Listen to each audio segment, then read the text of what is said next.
बहुत ही रोचक magnetic experiment है। इसके लिए आपको बहुत सारे रिंग मैग्नेट्स, एक प्लास्टिक का स्केल, एक प्लास्टिक की कड़क, एक पट्टी, टेप आदि चाहिए। अगर ये रिंग मैग्नेट को आप एक स्ट्रॉ के अंदर डालेंगे तो आप देखेंगे अगर दो चुंबक निकाल करके उनको पलट के डालते हैं तो उन दोनों के समध्रुव एक दूसरे के आमने सामने होंगे और वो एक दूसरे को धक्का देंगे, यानी समध्रुव एक दूसरे को विकर्षित करते हैं। यहाँ पर एक कार्ड शीट का बना हुआ कीड़ा है, ये इसकी उल्टी साइड है, सफेद साइड। यहाँ पे थोड़ा सा फेवी बॉन्ड लगाइए आप, रबर का गोंद, और एक रिंग चुंबक को चिपका दीजिए। उसके बाद में एक प्लास्टिक की, एक स्टिफ प्लास्टिक की पट्टी लीजिए, लंबी करीब 8-9 इंच लंबी, और उसके बाद चुंबक पे गोंद लगा के इस स्टिफ प्लास्टिक की स्ट्रिप को भी चिपका दीजिए। अब ये हो गया आपका कीड़ा, चुंबक और प्लास्टिक की पट्टी। फिर एक स्केल लीजिए, प्लास्टिक का स्केल, क्योंकि पारदर्शी होता है, उसके ऊपर आप रबर का गोंद लगाइए, फेवी बॉन्ड लगाइए, और उसके बाद 1 दर्जन चुंबकों को इस क्रम में चिपका दीजिए कि पहला नॉर्थ, फिर साउथ, फिर नॉर्थ, फिर साउथ, फिर नॉर्थ, फिर साउथ। ये देखिए करीब 1 दर्जन चुंबक इस क्रम में सजे हैं, north south, north south, north south. इनके ध्रुव ऊपर होंगे। अगर आप एक चुंबक पास लाएंगे तो पहले वो, अब ये अट्रैक्ट हो रहा है, अभी रिपेल होगा, अट्रैक्शन, रिपल्शन, अट्रैक्शन, रिपल्शन। उसके बाद में जो प्लास्टिक की पट्टी है, उस पट्टी के दाएं सिरे के ऊपर आप एक प्लास्टिक का, वही कड़क प्लास्टिक का एक लूप बना दीजिए जो कि स्केल के अंदर जाएगा। अब ये देखिए विकर्षित हो रहा है, अट्रैक्ट हो रहा है, रिपेल हो रहा है, अट्रैक्ट हो रहा है, आकर्षण। अब आप इस लूप को स्केल के अंदर घुसा दीजिए और अब देखिए कीड़ा किस तरह से उछलता है और नीचे गिरता है, उछलता है, नीचे गिरता है। जैसे ही वो समध्रुव के ऊपर आएगा, ऊपर को उछलेगा, समध्रुव एक दूसरे को धक्का देंगे, और जैसे ही विषम ध्रुव होंगे, नॉर्थ साउथ होंगे, वो एक दूसरे को आकर्षित करेंगे। तो ये कूदने वाला कीड़ा बिल्कुल पूरी तरह से चुंबकों के आकर्षण और विकर्षण के ऊपर आधारित है। एक बेहद मजेदार खिलौना है जिसको आप स्वयं अपने हाथों से बना सकते हैं, और इससे खेलने में भी आप देख रहे हैं इस बच्चे को कितना आनंद आ रहा है। एक बहुत ही आनंददायी सुंदर खिलौना है ये। Hey guys, so something I'd like to share with you. Yeah, mad scientist. So in a previous video, I shared with you the capacitor bank made out of these capacitors. I said I was going to share something with you. Okay. I got a very good deal on these capacitors, so I thought I'll just get a few extras, and this way I can do some other experiments and also some things I've always wanted to do. So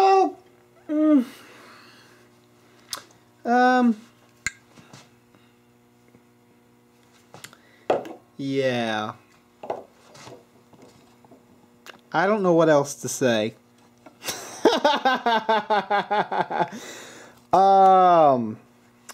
I bought a couple, so now I can do some very cool and interesting experiments. Yeah, I just went a little hog wild. I don't think I'll ever run across a deal again for these type of capacitors, so I thought, yeah, why not? I'll take 50. And so there I bought 50. And yeah.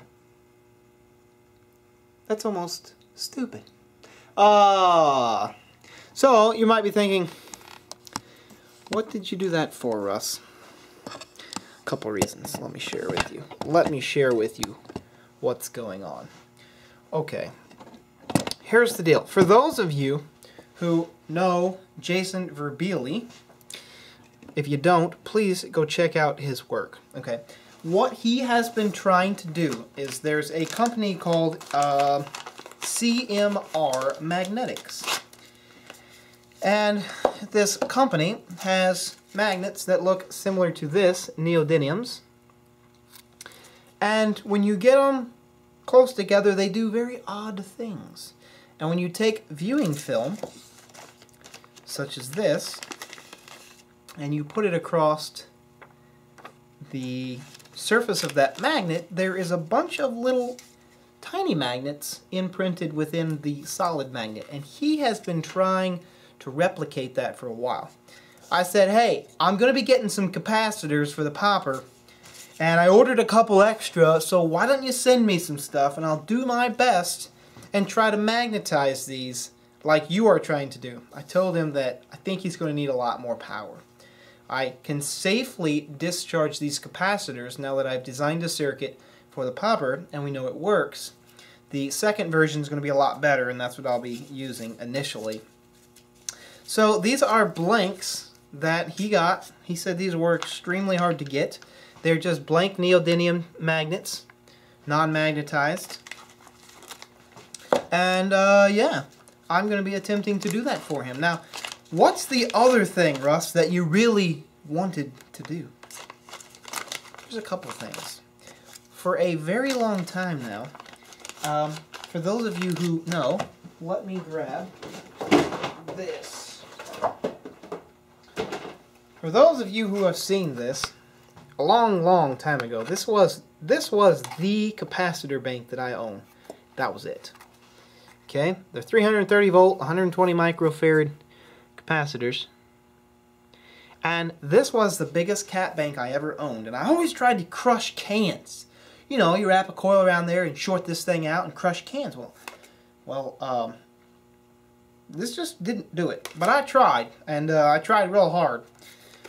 So now I've upsized my capacitors, and we're going to crush some cans. And you know what else we're going to do? We're going to shrink some quarters. Now, I don't know for sure if the low voltage, high capacitance capacitors will do the same thing as the high voltage, low capacitance capacitors. So you see these pictures and images, and there's a couple YouTube videos of these guys. They've got like 76,000 joules of energy, and they slam it into a little bitty coil and it just evaporates. But there's such an intense magnetic field right there that you can shrink things or compress them because of the magnetic flux. So you put a quarter in there and it will shrink to the size of a dime. Basically, what I have done here is mounted these on a piece of polycarbonate. Alright, and I'll be putting bus bars across the top of here, and this will be one bank. This bank is 1,000 joules. Okay, I have enough to make 10 of these. I have 10,000 joules worth of energy that I can apply to something. I already have all of the other plates here that I've made, and the other thing is the aluminum bus bars. I have 3/16 by 1 inch long, or 1 inch wide, and I'll be cutting this and mounting them on here for bus bars. And then I haven't quite figured out the connection for here yet, but I think I'm going to be doing something with bolts and actually running the bank vertical and running the bank down, and that'll be the easiest way to transfer it. Not sure yet how I'm going to do that. The other thing I got was some aluminum angle. I got a really good price on this stuff. I bought it at a local shop. Really expensive if you go to Lowe's or something. This was extremely reasonable. So I went ahead and got aluminum. I'm going to be making a frame. 25 of these will be in a single bank, and there'll be 2 of those, and they weigh over 50 pounds. Each one of these weighs a couple of pounds, probably 4 to 5 pounds. Let's see. 25 of them. They weigh 2.5 pounds a piece. So that's a lot of weight right there. So I didn't want to make the bank so big I couldn't actually do anything with it. So yeah, that's the newest adventure. So if there's anything out there that you guys have seen, oh, and before I forget, there is a shrinking quarter video, like 180,000 frames per minute or per second. And you can actually see the quarter shrink. It's really cool. So look at that one up on YouTube. But anyway, if there's anything you guys think I should try while I can safely discharge these capacitors, and you've always seen stuff that you guys want for me to try, we'll give it a shot. I will post a new thread over at the forum, something like silly capacitor bank or something like that. Yeah. So I'm going to go get some food and I'm going to go get some sleep, because I am getting slap happy and very tired. So, there you go. Yeah. So I will be attempting to help Jason out, which is the initial thought behind getting the extra capacitors, but I'm not even going to tell you what I paid for these because it was a stupid low price. It was ridiculous. Like, I'll never pass this up again.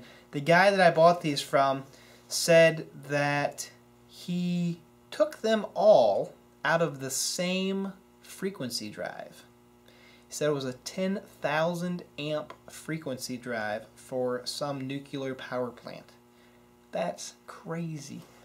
If you had the rest of these, he said there was 100 of them in there. I bought 50 of them, and he said that they were all on the same drive, so that's 20,000 joules of energy stored up for that drive. That's huge. These other little frequency drives I've taken apart just have, 8 little bitty tiny capacitors in them, and they're enough to do the job. So I could not imagine how big that drive was. So, yeah, that's the newest adventure. I'm pretty excited about it because I've always wanted to do certain things and try some certain experiments. And the batteries that I got back there that I told you guys I was going to all hook up and discharge them, there is nowhere near the amount of energy in those as there will be in these capacitors. So yes, I will be trying different type of coils. Everyone takes normal coils.